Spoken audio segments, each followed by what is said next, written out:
Tô aqui, eu mandei esse canal que eu tô gravando agora, The End, no Videoclips, para um amigo meu. E ele acabou de responder aqui no WhatsApp enquanto eu tava com o celular na mão. E eu me deu vontade de gravar um vídeo sobre ele. O nome dele é Leonardo Casotti. Um tempo atrás, a gente conversando, ele é meu amigo assim de adolescência. A gente conhece há mais de 30 anos, seguramente. E um tempo atrás, eu conversando com ele, né, a gente batendo um papo, ele me falou sobre os Anaquins, que é uma teoria da conspiração também. Existem algumas evidências históricas lá dos sumérios, esse papo todo, né, dos gigantes, dos anjos caídos que tomaram as filhas dos homens e deu uma raça de gigantes sobre a terra.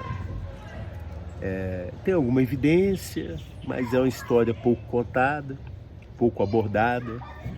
Não esteve nos holofotes durante décadas, né? A história moderna fez questão de deixar isso quieto.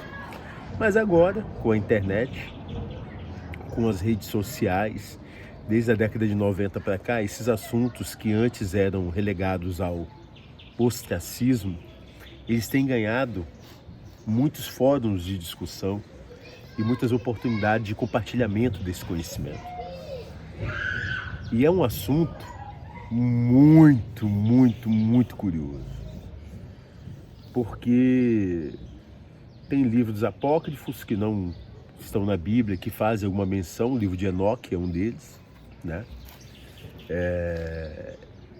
E isso já foi amplamente discutido em várias esferas e cada dia tem gente, tem podcast falando sobre isso. Tem, enfim, muita polêmica. O próprio filme de Noé, que foi lançado há um tempo atrás, né? Lá em Hollywood, ele faz menção a isso. Obviamente tem ali aqueles anaquins ali, eles são estranhos, né? Tem uma coisa meio de monstro, de árvore e tal. E quem estuda esse assunto diz que aquilo dali foi uma viagem LSD, né? Mas fez menção, pelo menos, né? A existência desses seres que seriam híbridos, né? Entre anjos e humanos, né?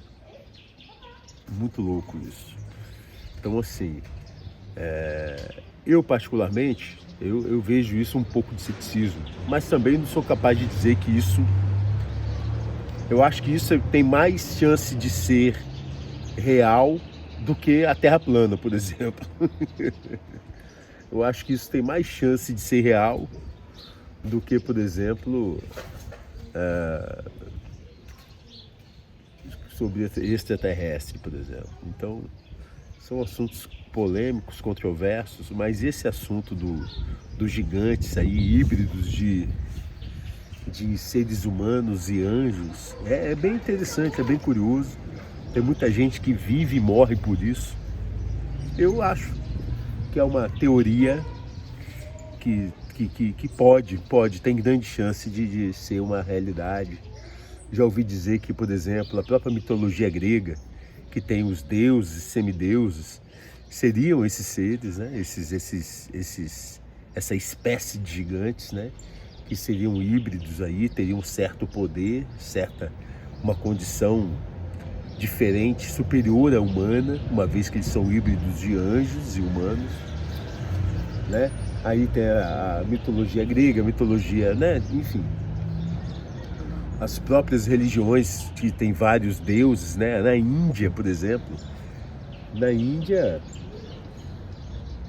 já ouvi relatos aí de que existem mais de 100 mil deuses de 6 braços, né? Aquelas viagens todas lá, em Krishna, com cara de macaco, né? Híbridos entre humanos e animais, enfim. São culturas muito antigas, né? A cultura indiana é a cultura milenar, né? A cultura do Oriente Médio são culturas milenares.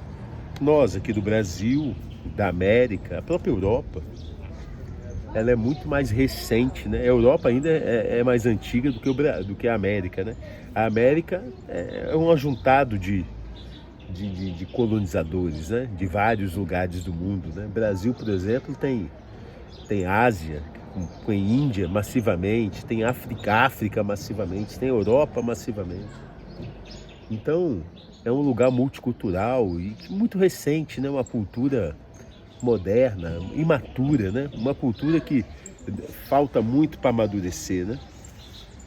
O fato é que hoje a gente tem acesso ao conhecimento e essa teoria dos Anaquins tiveram origem lá nos Sumérios, que os Sumérios, com a escrita cuneiforme, já trouxeram ali algumas informações a respeito dessa raça de gigantes. É muito curioso isso, assim. Isso eu não mergulhei muito nesse assunto. Outro dia, o mesmo amigo aqui da Terra Plana, ele trouxe para mim essa teoria, essa viagem, né? Mas que eu acho que ela é mais crível ainda do que a própria Terra plana. Mas importa para minha vida hoje? Importa? São conhecimentos que agregam para minha vida hoje? Eu como empreendedor, eu como pai, eu como amigo, eu como pai de família, isso traz, que valor que traz para mim? Qual o conhecimento que traz? Qual a vantagem competitiva que isso me dá? A não ser de ter um papo aleatório. É isso, entendeu? Esse assunto aí dos gigantes, é um assunto bem controverso e eu lembrei desse amigo, que ele que me trouxe isso pela primeira vez, mandou uns vídeos, eu assisti, mas eu acho que eu nem nunca assisti um vídeo desse completo. E estou falando a respeito, então também não precisa dar muita credibilidade, você que está me assistindo. É a forma que eu penso a respeito de alguns assuntos, né? E é muito vasto, né? Se a gente pensar na grandiosidade de Deus, do tamanho de Deus, que tamanho tem Deus? Deixa eu variar um pouco, derivar um pouco desse assunto aqui. O tamanho de Deus, já parou para pensar nisso? O quão grande é Deus? Pensar que eu já sou amontoado de células, cada célula é um próprio universo, né? E esse amontoado de células forma o meu corpo, e eu tenho outros mais 7 bilhões de indivíduos como eu sobre a face da Terra. E a Terra em si é um pequeno ponto dentro do sistema solar, um planeta dentre tantos outros. Tem uma estrela que é o Sol, que é muito maior do que a gente, e esse sistema solar fica dentro de uma Via Láctea. Essa Via Láctea fica dentro de um universo, e esse universo fica dentro de quê? O tamanho de Deus? Será que Deus coloca o universo na palma da mão? Qual o tamanho de Deus? Já parou para pensar? É isso. É sobre isso que eu estou falando. Valeu, um abraço. Eu sou meio burro, mas só meio.